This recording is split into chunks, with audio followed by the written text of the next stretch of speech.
सफेद शेर ने लिया अपने भाई का बदला। एक जंगल में एक शेर के दो बेटे साथ साथ रहते थे। दोनों भाई के रंग एक दूसरे से बिल्कुल अलग थे। एक का रंग सफेद था और दूसरे शेर का रंग गोल्डन था। सफेद शेर का नाम शंभू और बड़े भाई का नाम वीरा था। माता पिता की मौत के बाद वो दोनों साथ साथ एक जंगल में रहते थे। एक बार दोनों भाई अपनी गुफा पर आराम कर रहे थे, तभी शंभू को जोरों की भूख लगती है। तो वो अपने भाई से कहता है, सुनो भाई, मुझे जोरों की भूख लगी है। मैं भोजन की तलाश में जाता हूँ।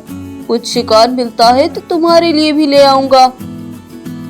ठीक है भाई, जाओ, पर ध्यान से जाना।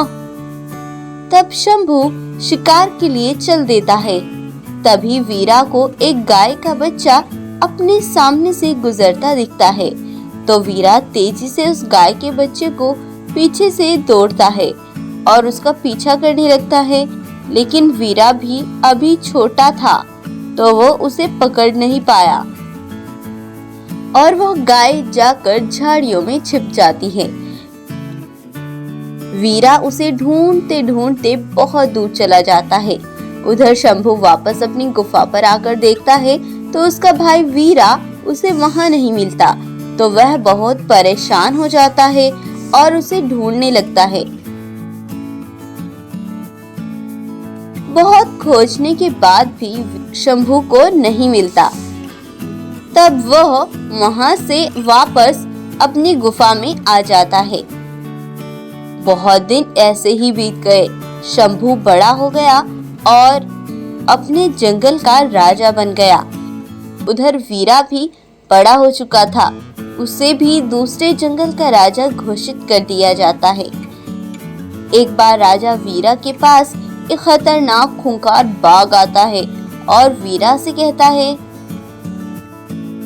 अरे राजा वीरा, तुम बड़े चालाक हो।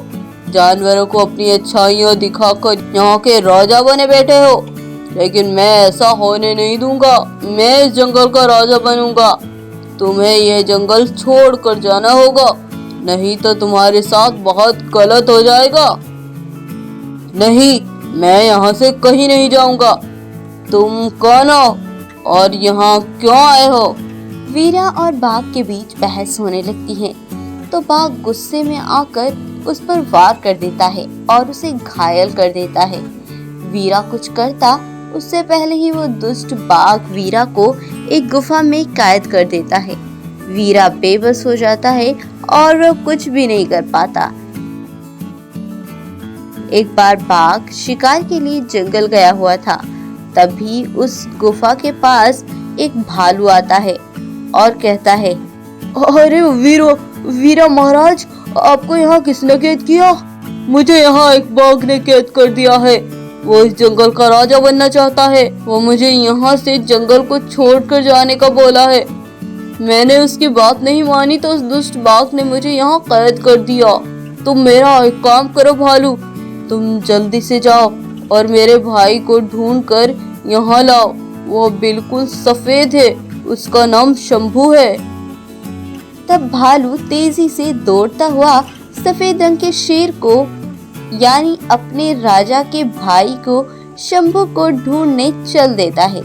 शंभू उसे एक पेड़ के नीचे खड़ा मिल जाता है। भालू बड़ा खुश हो जाता है। सुनिए, मैं दूसरे जंगल से आया हूँ। हमारे राजा को तुम्हारी बहुत जरूरत है। वो एक गुफा में कैद हो गए हैं। तुम ही उन्हें बाहर निकाल सकते हो। उन्हें एक बाघ ने कैद कर रखा है। अरे भाई, तुम कौन हो? तुम्हें नहीं जानता मैं, और ना ही तुम्हारे राजा को, और मैं क्यों तुम्हारे राजा की मदद करूं? तब भालू से बताता है, हमारे राजा आपके भाई ही हैं महाराज। उनका नाम वीरा है और वो आपके बड़े भाई हैं। आपका नाम शंभू है। उन्होंने हमें ये भी बताया। भालू की बात सुनकर शंभू के रोंगटे खड़े हो गए और वो आश्चर्यचकित हो गया और बोला, हाँ, मेरा भाई वीरा कहाँ है? वो मुझे ले चलो जल्दी से वहाँ पर। उन्हें किसने कैद किया है? जल्दी चलो। शंभू तेजी से भालू के पीछे पीछे चल देता है और वहां पहुंचकर देखता है वहां वो दुष्ट बाघ खड़ा था और पीछे गुफा में इसका भाई वीरा भी कैद था। यह सब देखकर शंभू को बाघ पर बहुत गुस्सा आ जाता है और इस बाघ से कहता है, सुनो बाघ, तुम मेरे भाई को छोड़ दो और यहाँ से चले जाओ, नहीं तो आज तुम अपनी जान गंवा दोगे। बाघ उसकी बात नहीं सुनता और उस पर वार करता है, लेकिन शंभू पर कोई असर नहीं पड़ता। फिर शंभू बाघ पर जोरदार वार करता है और उसे जान से मार डालता है। और अब शंभू अपने भाई वीरा को उस गुफा से आजाद करा लेता है और खुशी खुशी अब वो जीवन व्यतीत करने लगता है।